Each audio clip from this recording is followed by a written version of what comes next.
Thank you very much. Good morning. I want to just acknowledge a few people who have helped me get here this morning, including Sam, as well as Amy Fagan and Clive Neal, Ben Busey, and Katie Summerlin. I have the honor of helping America's space agency in exploration, discovery, and science. And I feel that you're doing the same thing. We really want to go further and faster than ever before and do it together without duplication. So let's talk about Mars for a few minutes. Within the last 15 months, with the help of curiosity and insight, we found complex organic compounds on Mars. We know they're 12 kilometers underneath the surface, there's liquid water. And on Earth, when we find water, we find life. I'm not saying there's life on Mars, but the probability of life just went up. And as a sidebar, it's pretty neat when InSight landed, we had Iran's prominent revolutionary newspaper in Tehran saying great things about NASA. Jim Bridenstine talks about the dime theory, diplomatic, information, military, and economic. Besides the military, in NASA, we're covering the other three pretty well. Next on Mars is Mars 2020 and Mars sample return. And Mars 2020, we've got a helicopter on there. So, as we've been doing these rovers, we're going to be able to cover a lot more topography with a helicopter, which is going to be pretty interesting to see. But when I talk about the dime theory, we wrapped up the International Astronomical Congress last week. And, we have to be very careful of who's on the critical path of getting to the moon and being sustainable on the moon and then going farther. And when I say that, let me be clear. I need you all to be on the critical path. It really goes to the question of what's the difference between Artemis and Apollo. In Apollo, all the hardware was built by NASA and it was operated by NASA. With Artemis, we have to go with commercial and international partners. We want to be buying services from these partners instead of owning and operating the hardware. I expect a lot of you have heard of the Space Launch System that'll carry the Orion capsule. And it's going to be going to Gateway, which is really a command post that'll orbit around the moon, that'll have power and propulsion as well as a mini habitat and portals to receive Orion and cargo and what we're calling the human landing system. And the human landing system will go back and forth to the moon. It'll have an ascent stage and a descent stage and a transfer stage. And I expect Gateway and the human landing system will really provide services to NASA, to our international partners, and to industry. And that's going to require really an open architecture. It's also going to be maneuverable. Why? Because it took us 40 years after we stopped going to the moon to realize there was water there. And we may find other resources elsewhere besides the North and South poles. So we want to be able to move Gateway where we need to so that we can take advantage of all the moon if we find other opportunities. For the surface, We're developing VIPER. And VIPER stands for Volatiles Investigating Polar Exploration. I'm not certain who makes up these names, but that doesn't even make sense to me. I could be getting it wrong too. I see some NASA folks in the audience, so I'm sure I'll be corrected if that's the case. But this rover is going to give us surface level detail on where the water is and how much of it there is. It's really similar to how we do it on Earth, in that we're really beginning a large scale water resource mapping effort. And we're really going to try to find the best spots to harvest that water. VIPER is the size of about a golf cart, and it'll drill and sample soil. And the plan is to have it delivered by December of 2022. And it'll log about 100 hours of data for us. It's really a water hunting robot, is what I'd call it. At the same time, our Space Technology Mission Director has created what we call LSII, which stands for Lunar Service Innovation Initiatives. And they've decided on 6 primary lunar infrastructure technology development areas. I'll list the first 4, which I don't, just so you hear them, but it's surface power, it's extreme access, it's addressing extreme environments, and it's dust mitigation. But the last 2, I think, may be more interest to you. The 5th one is excavation and construction. And it's really developing the technology enabling reliable, remote and/or autonomous mining, manufacturing, and construction. And the 6th one is ISRU, or in situ resource utilization. And it really allows for the collection, processing, storing, and use of materials found on or manufactured on the lunar surface. Really looking for breakthrough technologies that will affect how we live on Earth. You think about the space station. Right now, we're working on developing human organs. We're working on mass producing retinal implants. And we're also looking for cures for pancreatic cancer. These are just to name a few of the efforts that are going on in the space station. But in any one of those 3, if we succeed, you're going to see capital formation following. It's the same thing with ISRU. And NASA wants to be your customer in that area. We really want numerous providers to compete on cost and innovation. And if so, the cost of deep space access will go down. The moon is really our proving ground, and we've got to learn to work and stay there for long periods of time. And when I say that, we're talking about life support. And when I say that, I'm talking about harvesting the water ice on the moon or the water on Mars. And what you're working on has to be replicated over and over again on Mars and hopefully on other planets. We still need to prove ISRU works, really, before we know that it can be part of the critical path.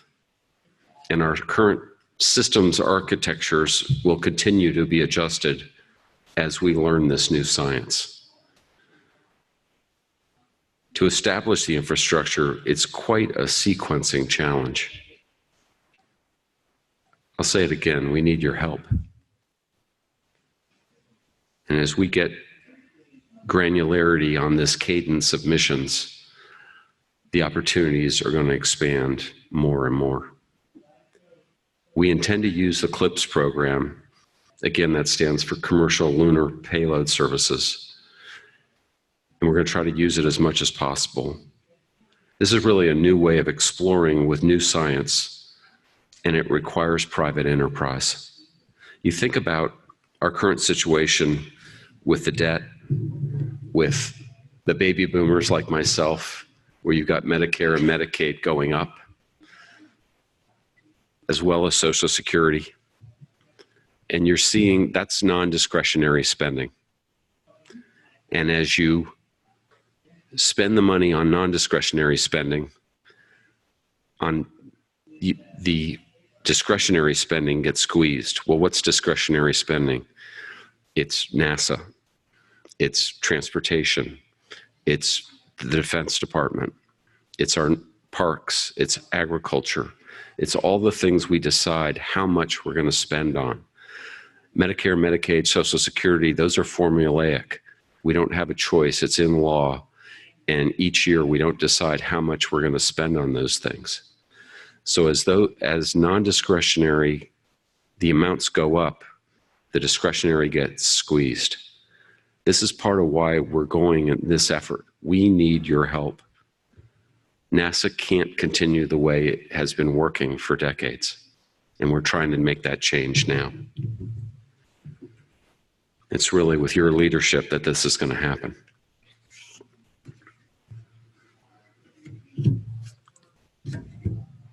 If we can prove that it's economical to mine both on the moon and Mars, we really can go farther and farther. I mean, we need to safely land humans and the hardware, establish a presence with ISRU, and keep going. And if we're successful, we're going to do it again and again. You think about the United States, it's similar to coal mining in West Virginia, harvesting timber in the Pacific Northwest, or finding oil in the Dakotas. We may, in the end, be able to use different planets for different resources, if that's possible. Or it could be that the moon will be a jumping off point for much more than just Mars. It's not by accident that People's Republic of China is landing on the moon right now. It's not by accident that India is trying to. The same goes for Israel. I was meeting with the Indians last week, and we complimented them on trying to land. And I said, we've got some very expensive craters on Mars. So we very much understand what they're trying to do and how hard it is. We're really trying to build on our current space economy. And when I say that, I mean in low Earth orbit. We really have created a space economy, and we're really looking to expand that to the moon. In the 80s, we used to talk about the sea lanes of commerce. We now have space lanes of commerce, and we're looking to extend those to the moon. You think about it, right now, the space economy is about $400 billion. It's projected in 15 to 20 years, if we can keep this going, it's going to expand to $1 trillion. We're really in a transformational era. And we really join with you to explore the moon.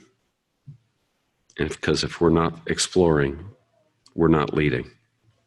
So I really ask you as a valued partner, really to develop and to hope to build a better life, not just for who you represent in this room, but really for all mankind. This is really the challenge that we've accepted and we're going to accomplish. And we really look forward to going with you to the moon. Thank you.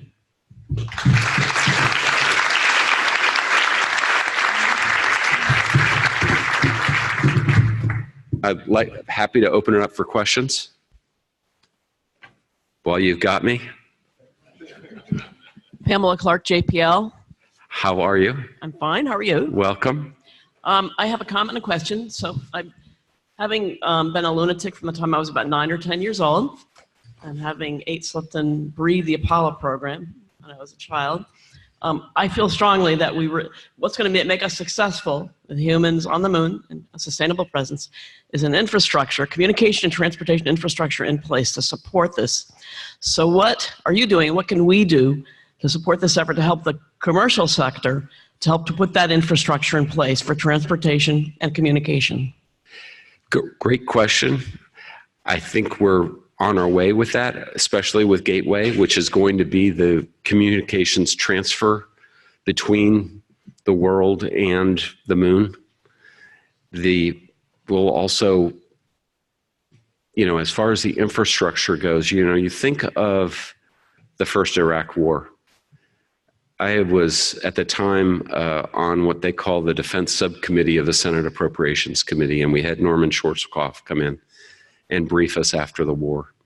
And he said, you know, he wasn't worried about the warfighter. He was worried about the logistics and building that infrastructure. I'm not worried about the technology. We have amazing abilities through our engineers and scientists in NASA and outside of NASA. It's building that logistics tail and being able to provide what we need for that sustainability that is talked about in SPD 1 of the President and Vice President's direction. And that's what we're trying to do. Now, the question is, you're asking for the granularity of how we're going to do that. We've set up Gateway.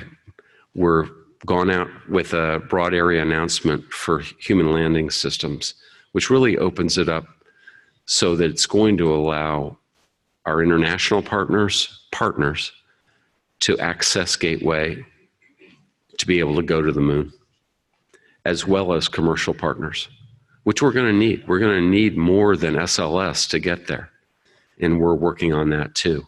So that's really the beginning of that infrastructure tail of getting hardware and people to the moon.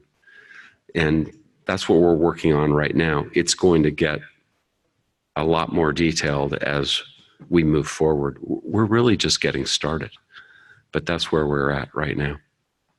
I hope that's answered your question. Keep going. Yeah, I'm thinking about the putting a network of communication satellites or something that's equivalent of the global positioning system, being able to provide orbiters and landers that can take cargo to the moon, for example, things like that in terms of helping the commercial sector to put that infrastructure in place that'll support the more challenging part of actually keeping humans on the moon. What's your question? So what can we do, what specifically can we do to help that happen and support NASA's effort to help that happen? Yeah. To incentivize that process? Or do you think it's potentially possible that if we can get, I think if we can get the commercial landers on the moon by 2021, we probably have an unstoppable force, but that's just my personal opinion. Yeah. No, we agree with that. I mean, yeah. The commercial part is critical. I can't sustain, look, we all know how this goes with funding, and we know the ups and downs of NASA's budget.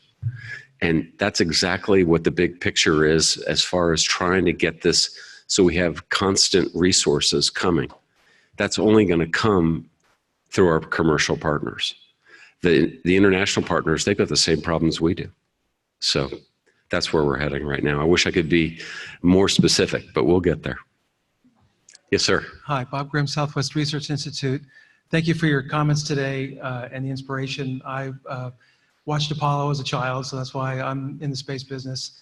I'm sorry to have to distract this group today with a comment about Mars, but you led off with a report that water has been discovered on Mars with InSight. That is highly controversial, not peer-reviewed. Okay. And so I would just respectfully request that we all contain our enthusiasm until it can be vetted. I appreciate it. I'll take a look. All right. This is Clive Neal from Notre Dame, and this is not one of the questions. You mentioned about going to the moon together. Really like that idea, and want to make you aware of a commercial advisory board that LEAG has that has a rather significant number of commercial interests, both logistics services, off-world mining, and other capabilities that could be quite relevant to this.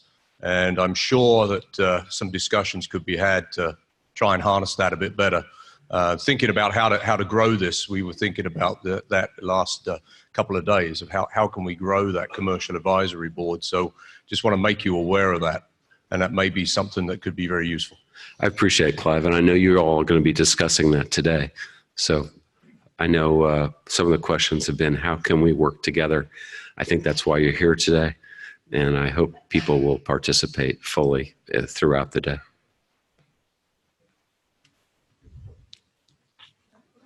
Okay, thank you very much.